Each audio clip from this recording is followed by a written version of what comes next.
Hello everyone, स्वागत है आपका हमारे चैनल एग्जाम प्रिपरेशन पे। ये जो वीडियो है जिसमें भारतीय राज्य व्यवस्था एवं शासन के ऊपर बनाया गया है और ये बीपीएससी यूपीएससी हिंदी मीडियम वालों के लिए है। डे 1 है आज का, जिसमें हम लोग डिस्कस करेंगे कंपनी के अंतर्गत पारित अधिनियम के ऊपर जो भी सवाल आते हैं उससे रिलेटेड क्वेश्चन को और उस टॉपिक को डिस्कस किया जाएगा यहाँ पे।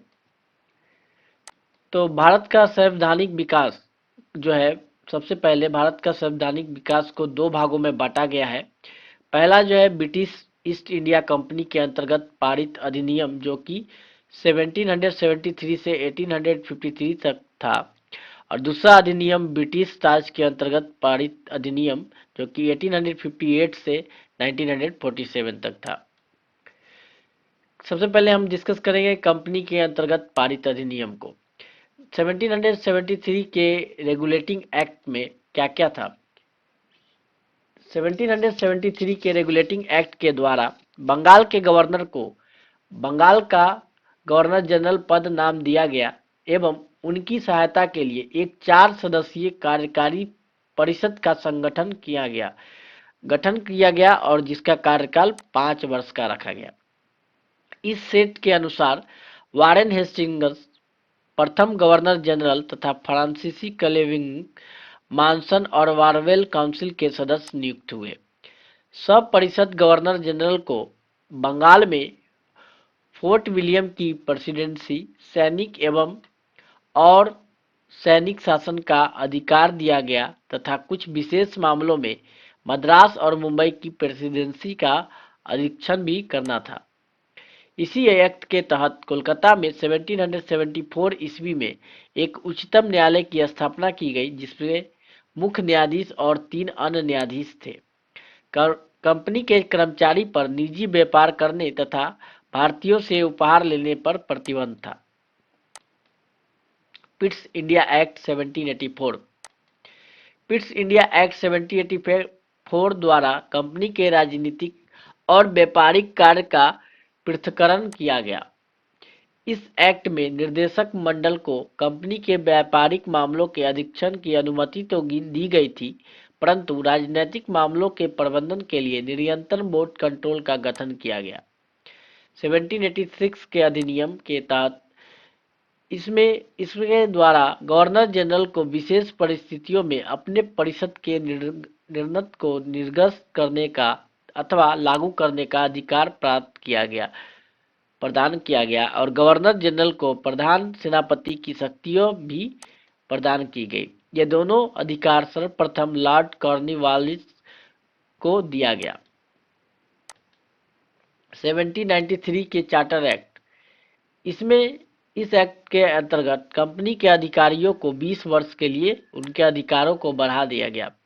1813 के चार्टर एक्ट को 1800 चार्टर एक्ट में पहली बार भारतीयों की शिक्षा पर प्रति वर्ष 1 लाख रुपए खर्च करने का उपबंध किया गया।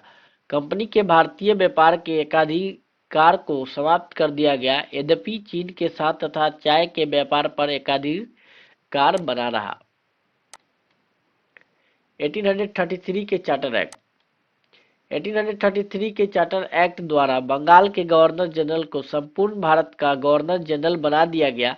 इस चार्टर एक्ट की धारा 87 के अनुसार कोई भी भारतीय केवल धर्म, जन्म स्थान, वंश और वर्ण के आधार पर सरकारी सेवाओं के लिए अयोग्य नहीं समझा जा सकता।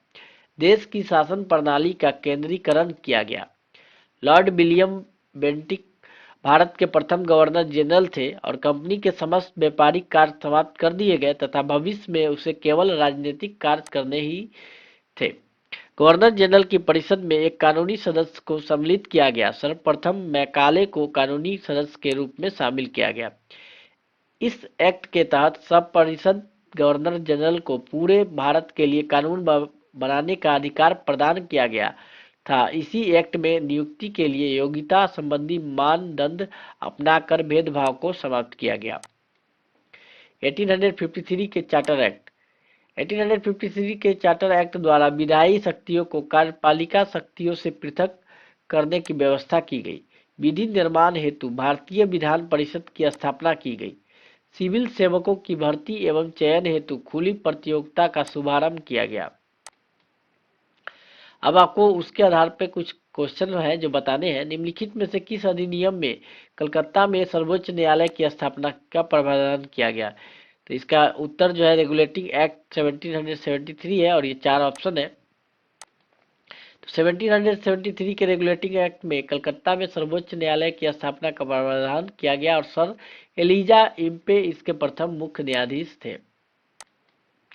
अगला प्रश्न, निम्नलिखित में से किसके या किनके भारत में अंग्रेजी शिक्षा की नींव पड़ी?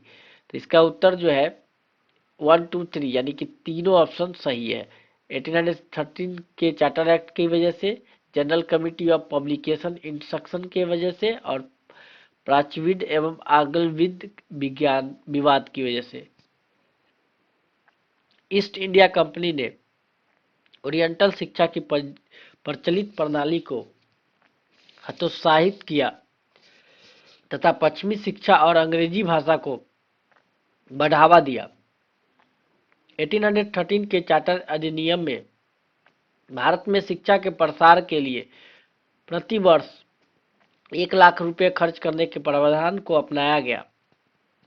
1823 ईस्वी में general community of public instruction का गठन किया गया, जिसकी जिम्मेदारी शिक्षा के लिए 1 लाख रुपए देने की थी। समिति में 10 यूरोपियन सदस्य शामिल थे, जिनके अध्यक्ष लॉर्ड मैकाले थे। इनके बाद गवर्नर जनरल लॉर्ड विलियम कैविडिस बेंटिक्स के शासनकाल में 7 मार्च 1835 को लॉर्ड मैकाले के प्रस्ताव को स्वीकृत कर भारत में अंग्रेजी को उच्च शिक्षा का माध्यम बनाया गया। भारत में आंग्ल शिक्षा के समर्थकों के नेता ट्रेविलियन थे, जबकि H.T. प्रिंसेस पाच शिक्षा के समर्थकों के नेतृत्व करता थे। किस अधिनियम के द्वारा ब्रिटिश संसद ने चाय और चीन के साथ व्यापार को छोड़कर ईस्ट इंडिया कंपनी के भारत के साथ व्यापारिक एकाधिकार को समाप्त कर दिया? 1813 का चार्टर अधिनियम। इस अधिनियम में कंपनी द्वारा समस्त व्यापारिक कार्य को समाप्त कर दिए गए और भविष्य में कंपनी को केवल राजनीतिक कार्य ही करने थे। अगर आपको हमारा चैनल अच्छा लगे तो प्लीज़ हमारे चैनल को सब्सक्राइब कीजिए और हमारे चैनल पे बने रहिए। हमारे वेबसाइट को भी आप विजिट कर सकते हैं www.knowledgebubbles.in।